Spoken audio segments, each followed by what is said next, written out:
Podcast Horor, tempat berbagi pengalaman, kisah-kisah horor.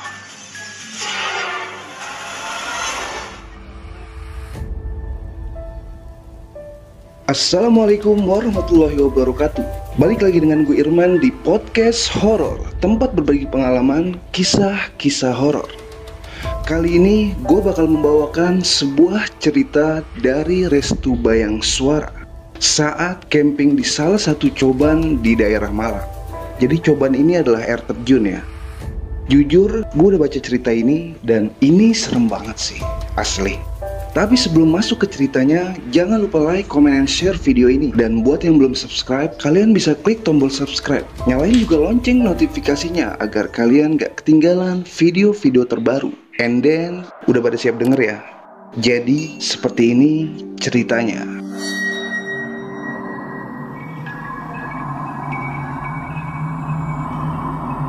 Berawal dari saya sebagai Restu merencanakan untuk camping ke salah satu coban di daerah Malang. Namanya Coban Jahe. Jadi di sini saya bareng 6 orang temen. Ya, sebut saja namanya Mahmud, Bayu, terus Samsul, Dila, Ulfa, dan Randi. Oh iya, sebelumnya saya mau ngasih tahu dulu.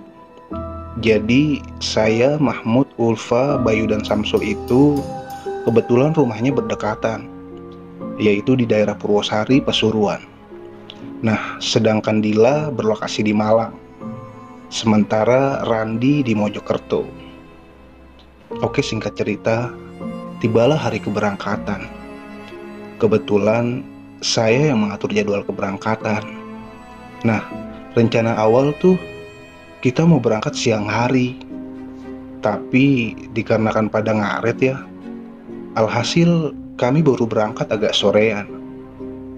Saat itu kami berkumpul di rumahku di Purwosari, sedangkan Dila menunggu di Malang. Karena kan searah gitu ya ke air terjunnya. Jadi biar Dila nggak bolak-balik gitu maksudnya. Sebelum berangkat, kami packing perlengkapan dan mengecek semua keperluan yang akan dibawa. Mulai dari logistik, tenda, sampai P3K. Lengkap lah pokoknya. Nah, setelah semua siap, seperti biasa, sebelum kemana-mana, saya selalu nyempetin waktu ke musola dekat rumah untuk sholat dan berdoa. Ya, supaya aman-aman aja lah gitu. Karena juga mengingatkan saya nih yang ngadain acara. Jadi, saya kayak bertanggung jawab penuh gitu akan rombongan. Setelah itu kita mulai berangkat dan menunggu bis di halte yang kebetulan gak jauh dari lokasi rumah. Beruntungnya saat itu kondisi bis sepi, jadi kita gak perlu harus berdiri kan. Semuanya dapat tempat duduk. Kita menggunakan bis tujuan Surabaya Malang. Dan setelah sampai di Terminal Arjosari, kami langsung menyambung angkutan menuju arah Tumpang. Di dalam angkutan, saya mencoba menelpon Dila untuk bersiap-siap menunggu di pinggir jalan raya. Karena kan kebetulan rumahnya searah dengan angkutan yang kami naiki. Tapi saat itu Dila tidak mengangkat teleponnya. Saya pun lantas meninggalkan pesan melalui SMS. Karena waktu itu kan belum ada WhatsApp dan sebagainya. Dil, kita udah mau ngelewatin rumah lu nih. Siap-siap ya di pinggir jalan, biar langsung naik barengan. Dan tak lama, Dila membalas, "Baik mas." Pikiran saya saat itu sedikit lega, karena Dila telah merespon. Akan tetapi, begitu kendaraan sampai di depan gangnya, Dila tak nampak. Sempat kesel sih saya waktu itu. Ya, karena kami gak mau ninggalin Dila, akhirnya kita semua memutuskan turun dari angkutan itu. Pas banget di depan gangnya. Nah, 5 menit kemudian, Dila datang. Di situ saya mau ngoceh sih. Tapi ya udahlah, buang-buang energi pikirku. Singkat cerita, Kami kembali naik angkutan ke arah Tumpang, pastinya juga dengan Dila. Kami pun tiba dan turun dari angkutan di titik awal trekking menuju air terjun. Jalannya seperti melewati perkampungan warga gitu, dan kami harus menempuh perjalanan sejauh 7 km untuk bisa sampai di air terjun tersebut. Saat itu waktu sudah hampir jam 6 sore, sedikit lagi memasuki maghrib. Dan saat itu Mahmud mulai merasakan hal aneh. Saat pertama turun dari angkutan, pertama menapakkan kaki di jalan, Mahmud seperti langsung merasakan sambutan angin dingin yang terasa sesaat menusuk tulang. Tapi anehnya, hanya dia yang merasakan.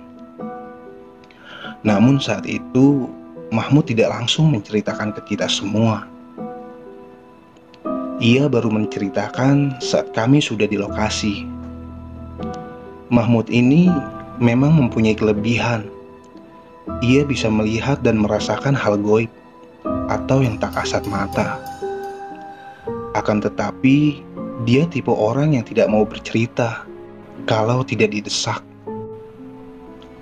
Kami memulai perjalanan, sembari saya sedikit menceritakan kondisi jalan dan medan yang akan ditempuh, supaya semua sedikit mengerti.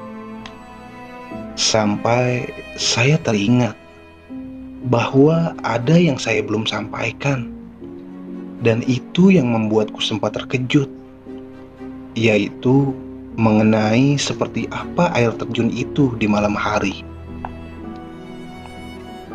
Karena sebelumnya saya pernah camping di sana dan hanya berdua dengan sahabatku kala itu. Memang yang saya rasa tempat itu bukanlah tempat yang biasa. Hal itulah yang belum saya ceritakan ke mereka. Dan menurut cerita ayahku, sewaktu ia muda, ia juga pernah camping di sana.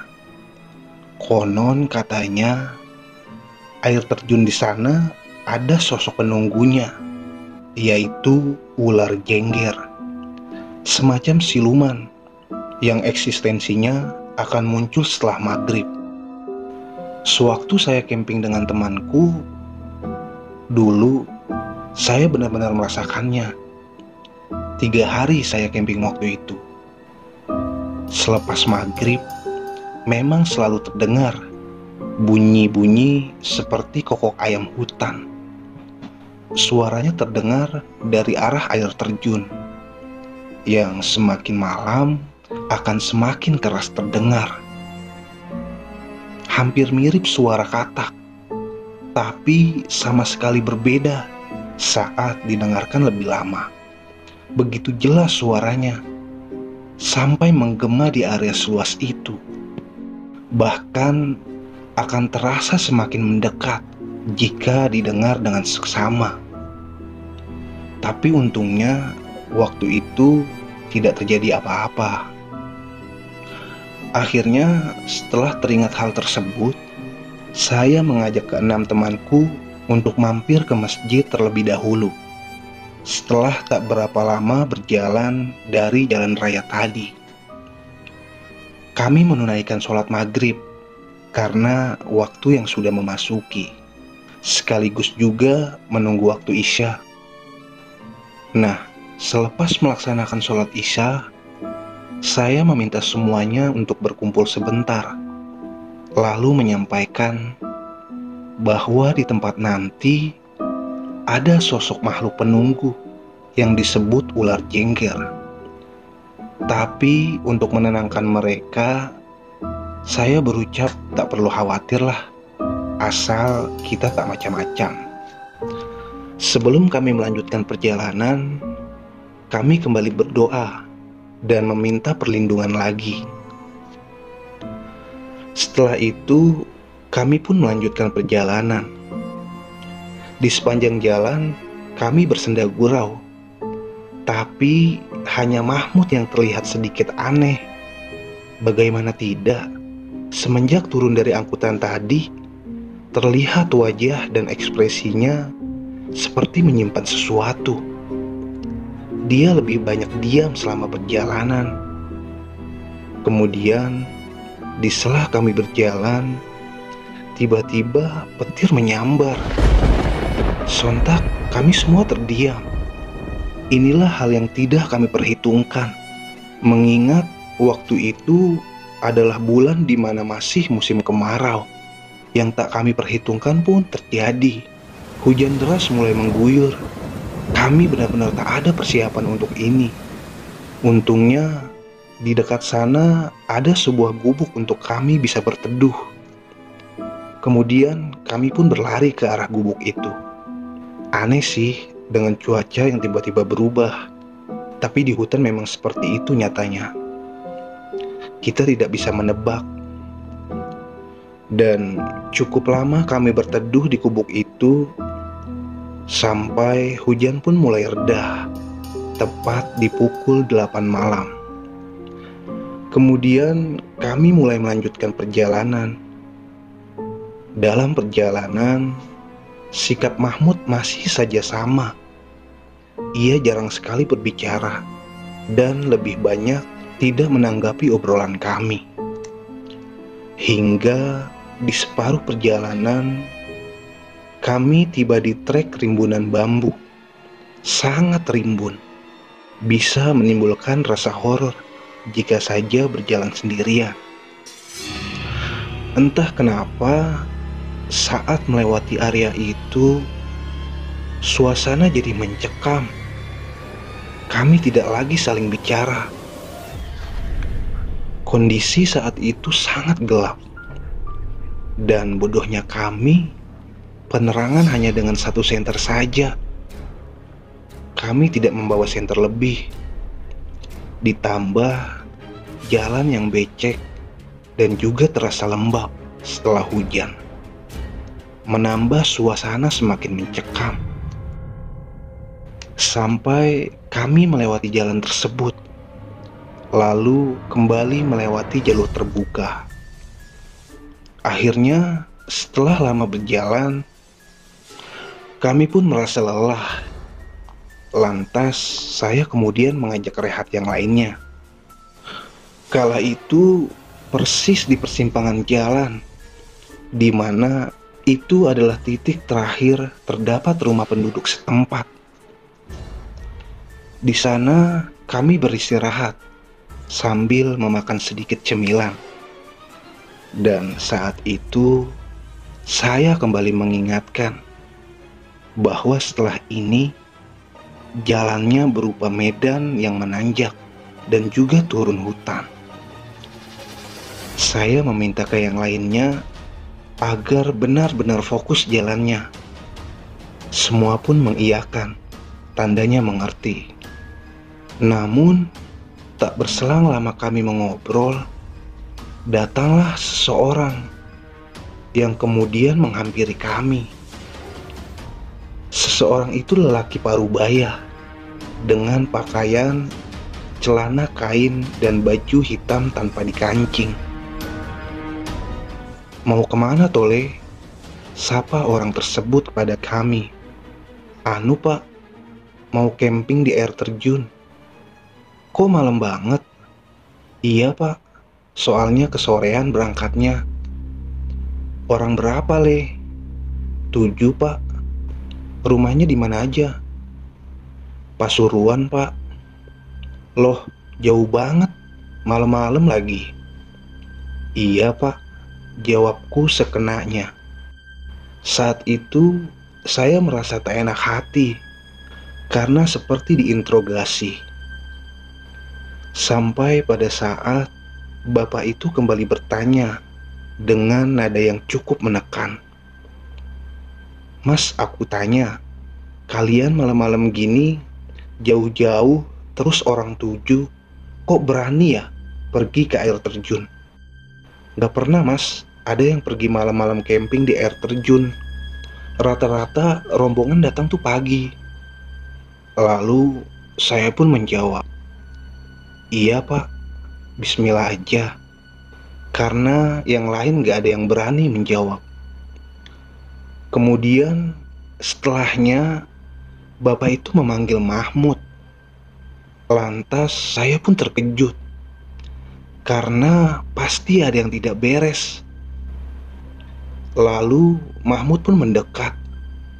Kemudian bapak itu berpesan,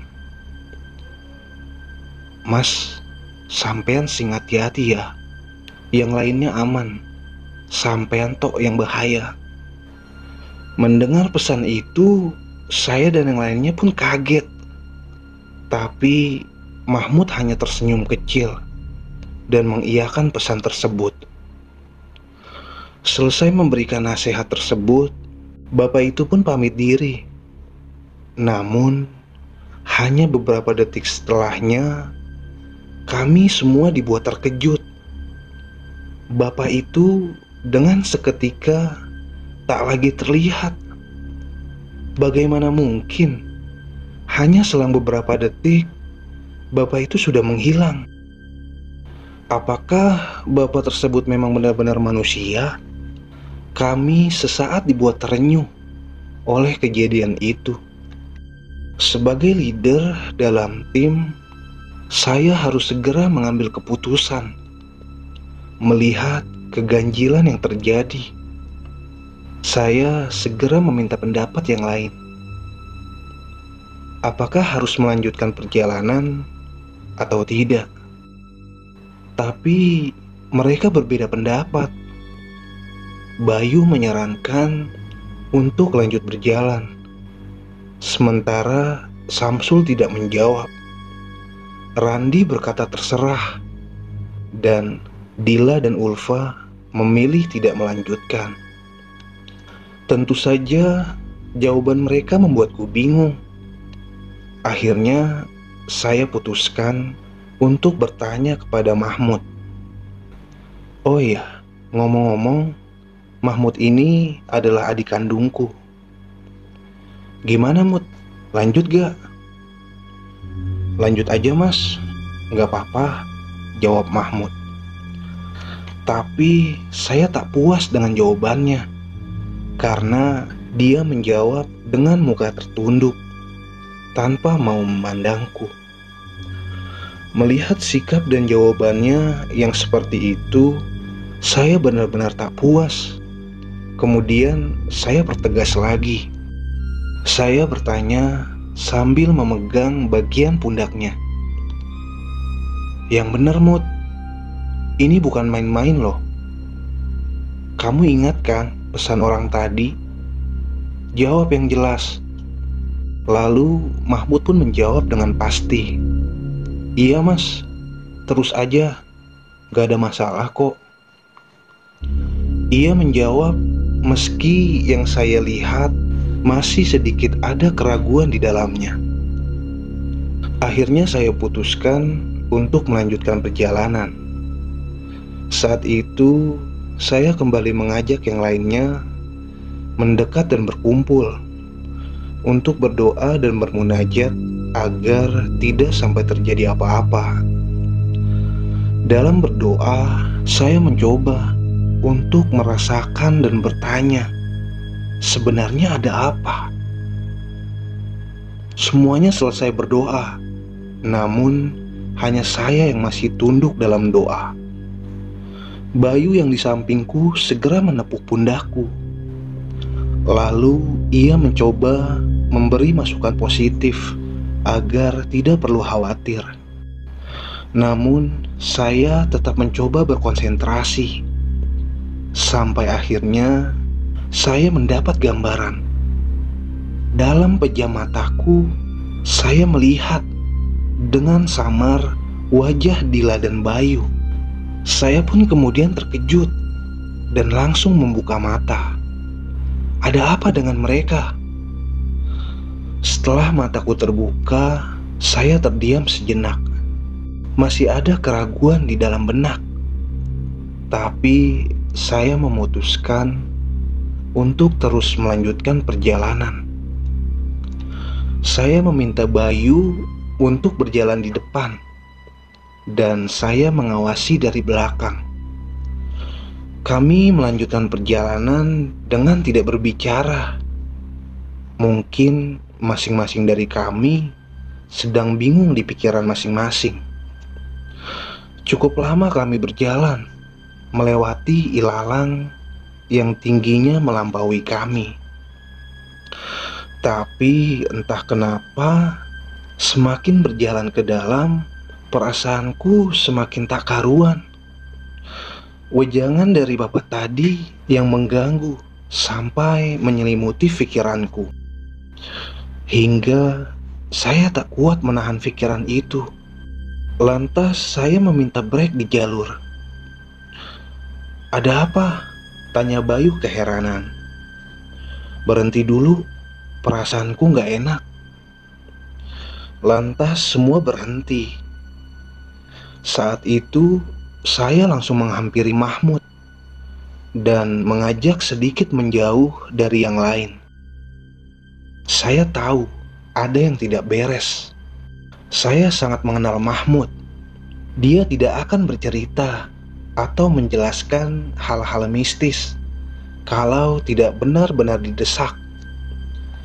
Saya pikir mungkin dia tidak bisa menceritakan kepada yang lain karena khawatir akan mengganggu perjalanan.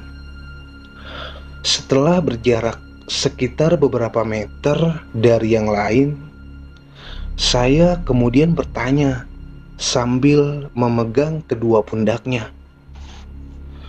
"Cepat ceritakan, ada apa sebenarnya? Sampai ada orang tadi nyamperin, terus pesen kayak gitu. Ini masalah keselamatan rombongan, Mut. Ceritalah, mumpung semua belum terjadi." Setelah mendengarku berkata dengan nada sedikit tinggi, Mahmud pun mulai menjawab dan bercerita. Ternyata sejak awal keberangkatan, dia sudah merasakan gangguan.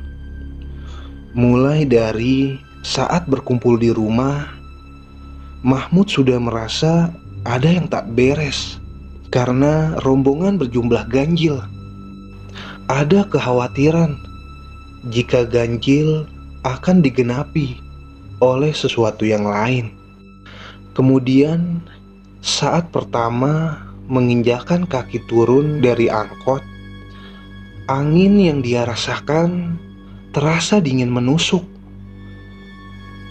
Terdengar juga suara yang bergema di telinganya. "Ngapain kamu kesini? Cepat pulang, daripada ku acak-acak teman-temanmu." Itu bukan suara manusia, melainkan suara sesuatu yang lain. Bahkan saat melihat orang tua tadi, dia sadar bahwa dirinya lah yang akan dituju.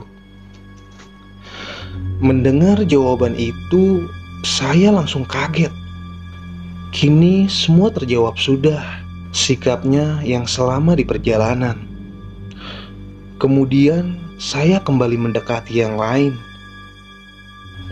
Saat itu Randi berkata kepada kami bahwa saat di jalan ilalang-ilalang ada yang seperti mengikuti kami. Lantas cerita Randi ditanggapi oleh Samsul yang mengatakan ia juga merasakan hal yang sama. Setelah mendengar perkataan itu, Mahmud kemudian menyahuti bahwa bukan hanya satu orang yang mengikuti kami, tapi ada beberapa.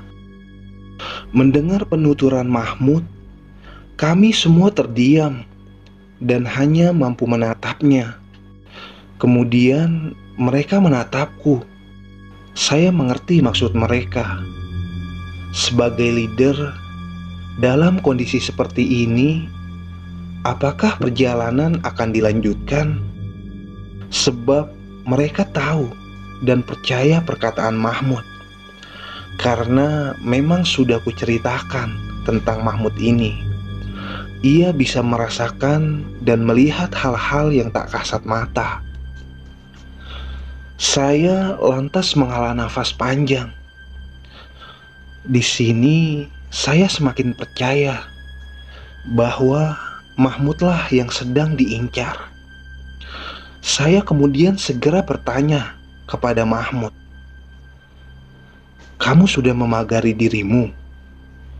"Belum, Mas," jawabnya. "Kebiasaan kamu itu, jangan so hebat, mentang-mentang punya sedikit kelebihan. Udah tahu kondisinya kayak gini, kenapa pas tadi sholat di masjid nggak dipagari?" Mendengar saya memarahinya sampai seperti itu, dia hanya mengangguk.